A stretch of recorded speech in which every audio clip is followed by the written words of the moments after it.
മകളെ, ജെറുസലേം വചനകൂടാരത്തിൽ നിന്നും 3 മിനിറ്റ് പ്രാർത്ഥനയ്ക്കായി അനേകായിരങ്ങളാണ് ഒരുമിച്ച് ചേരുന്നത്. അതിലൊരു കണ്ണിയാണ് ഞാനും നീയും നമ്മളും. നമുക്ക് ഒരുമിച്ച് ചേർന്ന് ഇന്നത്തെ വചനം നമുക്ക് സ്വന്തമാക്കി തീർക്കാനായിട്ട് ശ്രമിക്കാം. ഓരോ വചനം പറയുമ്പോൾ എന്നോടാണ് പറയുന്നത് എന്ന് വ്യക്തമായി നമ്മൾ ചിന്തിക്കണം. മനുഷ്യനിന്ന് പല വിധത്തിലുള്ള ബന്ധനത്തിൽ അകപ്പെട്ടിരിക്കുകയാണ്. ആ കുടിക്കുന്ന രക്ഷപ്പെടാനായിട്ട് സാധിക്കാതെ വിഷമിക്കുന്നവർ ഇന്നത്തെ ശുശ്രൂഷയിൽ പങ്കെടുക്കുന്നവരുണ്ടാകാം. ചില ദുഃഖങ്ങളിൽ നിന്ന്, ദുരിതങ്ങളിൽ നിന്ന്, സങ്കടങ്ങളിൽ നിന്ന്, ആത്മീയമായ ജഡ മോഹങ്ങളിൽ നിന്ന് ഒക്കെ വിഷമിക്കുന്ന ആളുകളുണ്ടായിരിക്കാം. അവരോടെല്ലാവരോടുമായിട്ടാണ് ഇന്ന് കർത്താവ് നമ്മോട് സംസാരിക്കുന്നത്. ജെറമിയയുടെ പുസ്തകം 30-ാം അധ്യായം 8-ാം വാക്യം. സൈന്യങ്ങളുടെ കർത്താവ് അരുളി ചെയ്യുന്നു, അന്നു ഞാൻ അവരുടെ കഴുത്തിലെ നുകം തകർക്കും, കെട്ടുകൾ പൊട്ടിക്കും, വിദേശികൾ അവരെ അടിമകളാക്കുകയില്ല. മകളെ, ദൈവം യേശുവിൻ്റെ നാമത്തിൽ ലോകത്തെ രക്ഷിച്ചിരിക്കുന്നു. ഇതാണ് സദ്വാർത്ത. പാപത്തെയും ശാപത്തെയും അതിൻ്റെ കെട്ടുകളെ മുഴുവൻ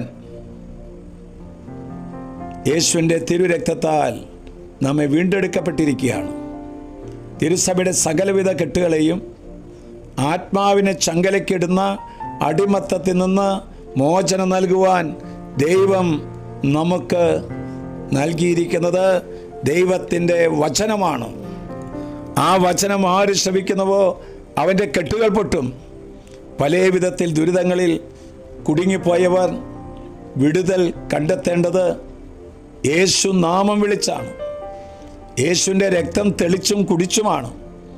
യേശുവിൻ്റെ കുരിശിലുമാണ് നമ്മൾ രക്ഷ കണ്ടെത്തേണ്ടത്. ഇന്ന് ലോകം മുഴുവൻ പാപത്തിൽ കുടുങ്ങിക്കിടക്കാണ്, ശാപത്തിൽ കുരുങ്ങിക്കിടക്കുകയാണ്. ഗൂഢോത്തരത്തിലും ക്ഷുദ്ര പ്രവൃത്തികളിലും ഒക്കെ കുടുങ്ങിക്കിടക്കുകയാണ്. തൽഫലമായി രോഗികളും ക്ഷീണിതരുമായിരിക്കുകയാണ്. അവരോട് കർത്താവ് പറയുന്നു, നിന്റെ കെട്ടുകൾ ഞാൻ തകർക്കും. നിന്റെ കഴുത്തിലെ കെട്ടുകൾ അവിടുന്ന് തകർക്കും.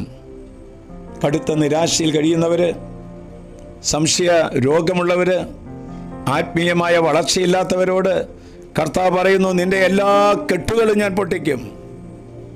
യേശുനാമം നീ വിളിക്കുക, യേശുവിൻ്റെ രക്തം നീ തെളിക്കുക, യേശുവിൻ്റെ കുരിശ് നീ സ്ഥാപിക്കുക.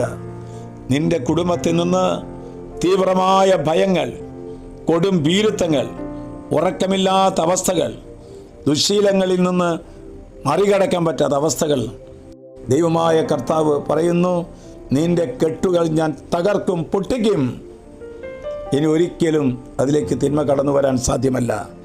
ആശ്വാസപ്രദമായ രാത്രി, പ്രതീക്ഷാ നിർഭരമായ പ്രഭാതം, സൽപ്രവർത്തികൾ നിറഞ്ഞ ദിവസം നൽകി അവിടുന്ന് ഞങ്ങളെ അനുഗ്രഹിക്കണമേ. കർത്താവേ, ഇന്നത്തെ വചനം അനേക മക്കളുടെ തലമുറകളിലൂടെ കടന്നു വന്ന 7 തലമുറ കടന്നു വന്ന പാപശാപ ബന്ധനങ്ങൾ തകരട്ടെ.